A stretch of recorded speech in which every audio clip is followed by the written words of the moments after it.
안녕하세요. 차트메이트입니다. 이번에는 앵커를 좀 분석해 보려고 해요. 이미 오늘 조금 상승을 했지만 지금 이제 보이는 차트로는 제가 이제 리플레이를 좀 돌려놓은 상태입니다. 과거 상태로 좀 돌려놨고 오늘 이제 올라간 구역이 어떤 구역인지 이제 저는 미리 그려놨었던 게 있었어요. 그래서 그런 구역을 조금 이제 도달을 했고 저항이 좀 나온 상태라서 분석을 해보는 게 좋을 것 같다. 올려도 괜찮을 것 같다라고 생각을 해서 선택하게 되었습니다. 그리고 이제 제가 이 편집을 하면서 느꼈는데 마지막 말을 좀 흐리더라고요. 그러니까 하겠습니다 하면서 목소리를 마지막 말을 조금 기어 들어가는 것처럼 말을 하는 습관이 있는 것 같았는데 그것 때문에 이제 편집하다 보면은 끝말이 잘 안 들리는 그런 게 좀 있더라고요. 그래서 그런 습관을 좀 신경 쓰면서 끝말을 흐리지 않게 말하는 거를 해보도록 하겠습니다. 계속 무의식적으로 이제 흐릴 수도 있지만 계속 의식적으로 행동을 해보도록 할게요. 우선 한번 앵커를 분석해 보도록 하겠습니다. 평소처럼 이제 지지저항 추세선을 첫 번째로 그릴 건데요. 가로줄을 우선은 최고점 자리 에다가 놔야죠. 그리고 이제 두 번째로는 그 다음 하락하면서 반등 나온 자리에 대한 종가. 이 위지만 더 아래는 여기이기 때문에 이렇게 놓도록 하겠습니다. 뭐 여기랑도 이제 겹치네요. 그리고 이제 하락하면서 반등이 좀 나온 자리가 이렇게 약반등이 좀 많이 나왔어요. 그래서 이런 약반등은 핵심으로 안 쓰고 여기는 좀 핵심으로 좀 써보고 싶긴 한데 반등이 너무 약하거든요. 이런 데는. 이런 꼬리 부분에서는 무조건 보조를 좀 사용을 하도록 하고 제일 아래 이제 이런 자리를 핵심으로 좀 사용해 보도록 하겠습니다. 보조도 미리 그어 볼까요? 이렇게 하락하다가 상승해서 저항 나온 자리는 보조로 좀 쓸 수 있다고 했죠. 이런 자리도 보조가 될 수 있는데 그래도 여기 위가 더 높으니까 퍼센트로 따지면 8% 정도 되네요. 이 두 개를 다 잡아서 영역으로 잡는 거는 8% 정도 됩니다. 여기서 제일 중요해 보이는 자리는 이 두 군데 이 정도 되는 것 같아요. 그래서 첫 번째 나온 자리 여기 이렇게 영역을 좀 잡으면 이런 꼬리들도 다 잡아서 영역을 잡을 수 있으니까 여기다 하나 놓고 여기다 하나 놓겠습니다. 이걸 만약 제가 위에다 놔버렸으면 여기랑 또 가깝죠? 밑에랑 그 어느 정도 분할을 좀 해주기 위해서 이렇게 한번 비율을 놔두도록 해보겠습니다. 영역을 잡아 볼게요. 이제 여기 같은 경우에는 이제 이런 게 핵심 영역이 될 거고 여기 꼬리까지 여기 종가에다 놓은 게 아니라 저는 여기 꼬리까지 닿게 하려고 여기까지 좀 다 잡아도 괜찮은 퍼센트긴 한데요. 우선은 놔두도록 하겠습니다. 이런 구역은 다 저항 구역이라고 생각하시면 됩니다. 최고점 자리에서는 이런 자리도 나중에는 저항이 될 거예요. 밑에도 핵심 영역을 여기는 여기 도지 나온 자리에 대한 종가 그리고 밑으로는 여기 캔들까지 하면 영역이 좀 작죠. 그러면 더 아래로 내릴 수 있는 부분이 이제 이 캔들의 종가에다가 놔주면 어느 정도 꼬리는 다 잡히는 것 같아서 요 아래까지 내리면 너무 영역이 넓잖아요. 그래서 적당히 좀 타협을 해서 이 정도 놓는 게 좀 좋아 보입니다. 12.7%도 사실 어느 정도 좀 크게 잡은 편이에요. 여기도 어떻게 보면 무조건 이제 분할 매수를 들어가는 용도로 좀 사용을 하시는 게 좋습니다. 실질적으로 이 구역에서 매수를 받고 싶다면 말이죠. 여기는 여기 이렇게 종가에다가 놓고 여기 꼬리를 이렇게 잡아두면 영역은 당연히 작죠. 딱 봐도. 그래서 밑으로 잡을 건 하나도 없네요. 그나마 위인 것 같은데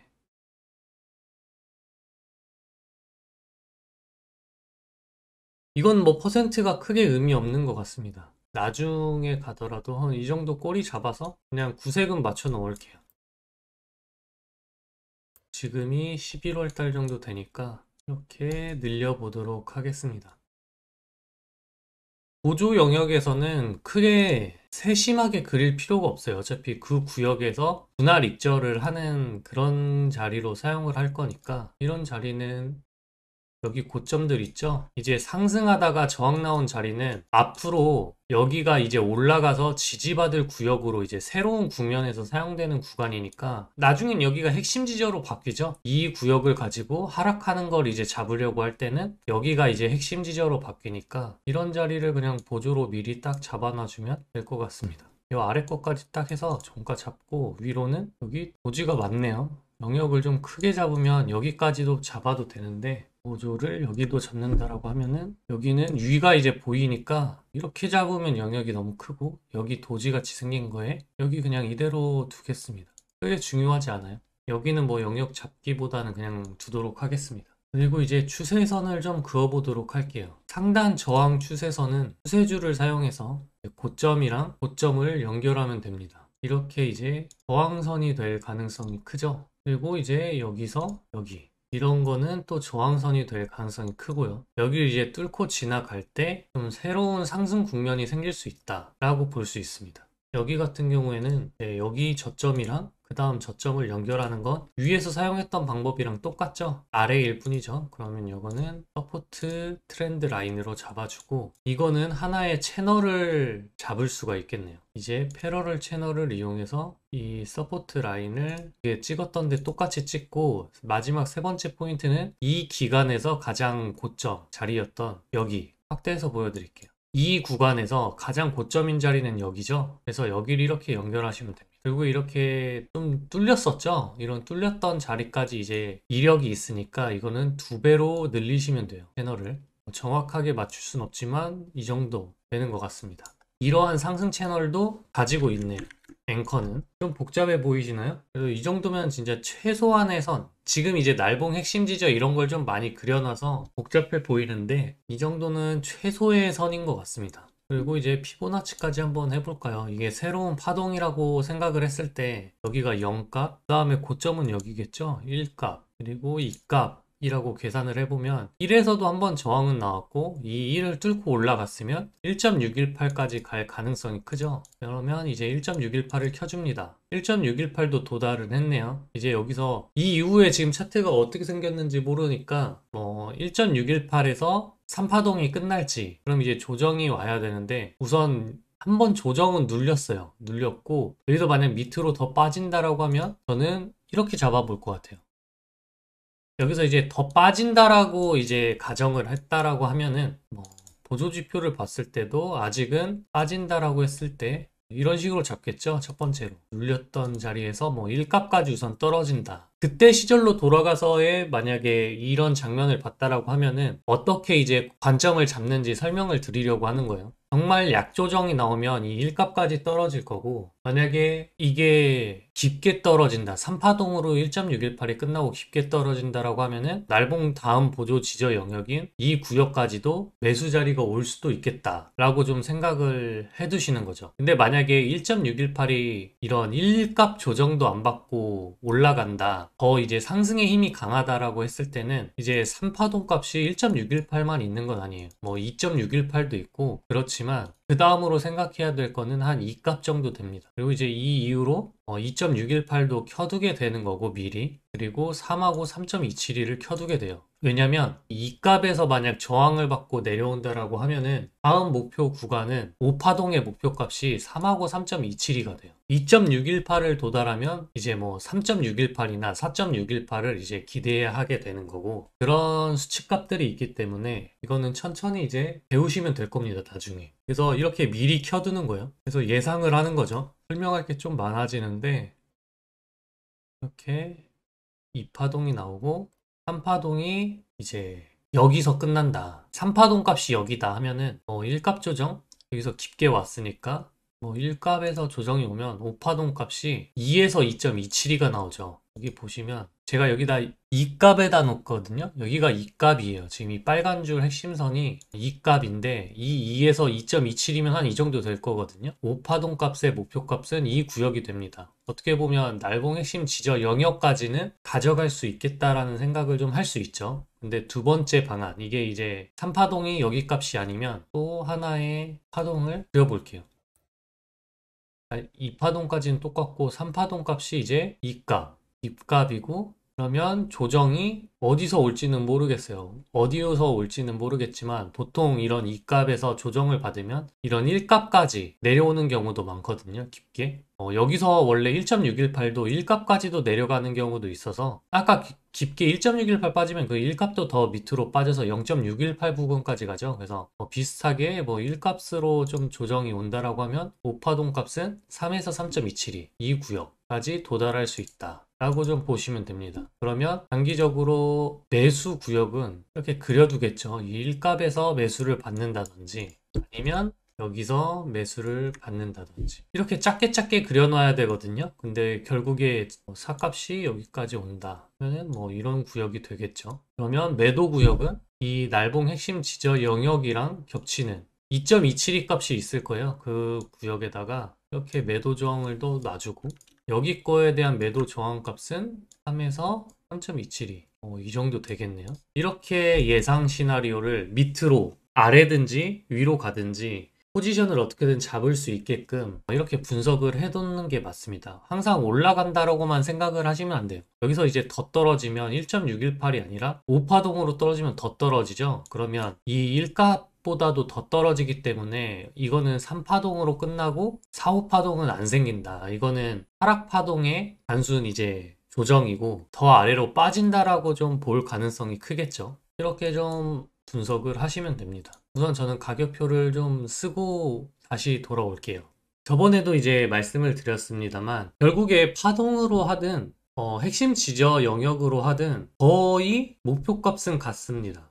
이런 일값은 조금 다르긴 했지만 실질적으로 이런 1.618 자리 다음에 그 다음에 또 가는 영역은 핵심 지저 영역이 이 값이잖아요. 어떻게 보면 이 5파동 값의 목표값일 수도 있고 여기서 이제 크게 나오는 5파동의 목표값도 이런 보조 영역을 그었던 부분 그리고 이제 추세선 그런 구역이랑도 좀 연결이 되어 있기 때문에 모든 분석 중에 나쁜 건 없는 것 같아요. 다만 나에게 맞는 게 뭐냐 그리고 내가 그걸 배우기 위한 시간을 들일 때 그런 가성비 같은 거를 좀 생각을 하셔서 선택하시면 될 것 같습니다. 저처럼 이제 최대한 간단하게 다 배워보는 것도 좋죠. 그런 구역이 겹치는 이런 자리 추세선이랑 겹치니까 여기는 올 가능성이 크고 1.618에서 굳이 안 팔아도 이 날봉 핵심 지저 영역의 5파동 값이랑 핵심 지저 영역이 겹치고 하니까 여기까지는 그냥 홀딩 뭐 이런 식으로 생각을 하셔도 되기 때문에 매수 매도의 전략만 짜는 게 아니라 내가 어떤 분석을 할지에 대한 전략도 짜시는 게 우선순위일 겁니다. 자, 그러면 이제 리플레이를 좀 꺼보도록 할게요.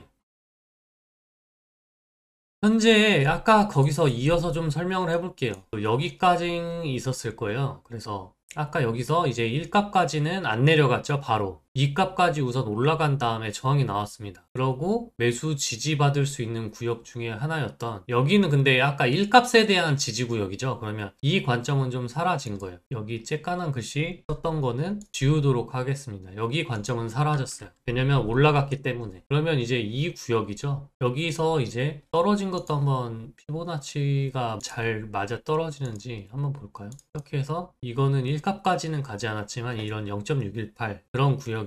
이거 하나 자체가 크다 보니까 이렇게 보시면 되고 이런 매수 지지 영역도 나올 수는 있어요. 왜냐면 여기 구역이 이제 횡보했던 구역이기 때문에 반등은 일시적으로 나올 수 있지만 이거는 아까 만든 여기서 하락했을 때의 매수 구역이니까 지우도록 하고 여기는 어떻게 보면 아까 여기죠. 2까지 내려갔을 때 기준을 여기 그리고 이 1구역 이런 1구역 주변에서 나는 매수를 받겠다. 여기서 지지를 받을 것이다 라고 이제 피보나치로 매수받는 방법이 있지만 이렇게 깊게 뚫렸으면은 좀 더 떨어질 가능성도 있다고 보셔야 됩니다. 결국에 날봉 보조 지저 영역 부근까지 떨어졌고 이런 구역은 첫 번째로는 여기서 받겠죠. 어디까지 떨어질지 모르니까 여기서 받았다라고 하면은 처음에는 반등은 먹을 수 있었겠네요. 이 반등은 먹을 수 있었고 다시 한번 왔었을 때는 그냥 깊게 뚫렸으니까 이런 구역에서 추가 매수를 받는다라는 이제 생각까지도 좀 하고 있었어야죠. 아니면 여기서 이절을 하는 사람이 단타로 몇 명이나 될지 모르겠지만 우선은 17%뭐 이 정도 먹으면 괜찮지 않나요? 이런 영역은 익절하는 구간이라고 했으니까 뭐 수량을 일부 덜어낸다든지 그런 거는 필수적으로 하셔야 됐고 덜어낸 걸 이제 여기서 다시 샀는데 뚫리면은 여기서 반등했었을 때 매수가 먼저죠. 매수가 먼저고 반등했었을 때 일부 좀 덜어내고 그런 전략을 좀 사용해가면서 받으셔야 할 겁니다. 그리고 결국에는 이게 사값이 깊게 왔죠. 이거는 어떻게 보면 이렇게 깊게 온 거고 이거는 이제 사라지는 거죠. 이 구점 사라지는 거고 다음 구역은 이제 3에서 3.272까지 올 가능성이 크다. 라고 좀 생각을 하시면 됩니다. 이런 매도 저항존은 사라질 거고, 여기는 결과적으로 왔죠. 결과적으로 왔고, 이런 상단 추세선 이런 구역에서도 계속 저항을 좀 막고 있는 상황으로 좀 보시면 돼요. 여기 있는 보조 지저 영역까지도 도달을 했죠. 이런 자리는 저항이 나올 수 있는 자리고, 이런 자리도 아까 제가 저항이 좀 나올 수 있다고 한 자리죠. 여기 이런 자리에서도 계속 저항 나오고 추세 저항도 있고, 전체적으로 좀 저항이 겹쳐 있는 영역입니다. 뭐 이제 그 다음에 중간에 또 이제 부분익절 할 수 있는 자리를 좀 잡을 때는 또 피보나치를 사용할 수 있어요. 이렇게 나왔던 2, 3, 4 영역을 잡고 이제 이 일자리 이런 자리도 하나의 매도 자리가 되죠. 그러니까 이제 2.618도 매도 자리가 되는 거예요. 이런 식으로 좀 분석을 하나하나 해가면 됩니다. 아, 여기가 이미 이제 뚫고 올라와서 매수 구역을 지났네요. 여기서 매수를 이건 좀 일찍 분석을 했으면 좀 좋았을 텐데 좀 아쉽네요. 우선 눈으로만 살짝 보고 할지 말지 좀 고민을 하고 분석을 하다 보니까 이건 좀 안타까운 자리를 좀 놓쳤습니다. 앵커는 종합적으로 좀 분석을 해본 것 같아요. 그러면 다음 시간에 또 다른 코인으로 뵙겠습니다. 혹시 다른 코인 분석 원하시는 게 있다라고 하시면 댓글이나 아니면 저 아래쪽 카톡방에서 저한테 말씀을 해주시면 그 코인으로 좀 분석을 해드리도록 할게요. 그러면 다음에 뵙겠습니다.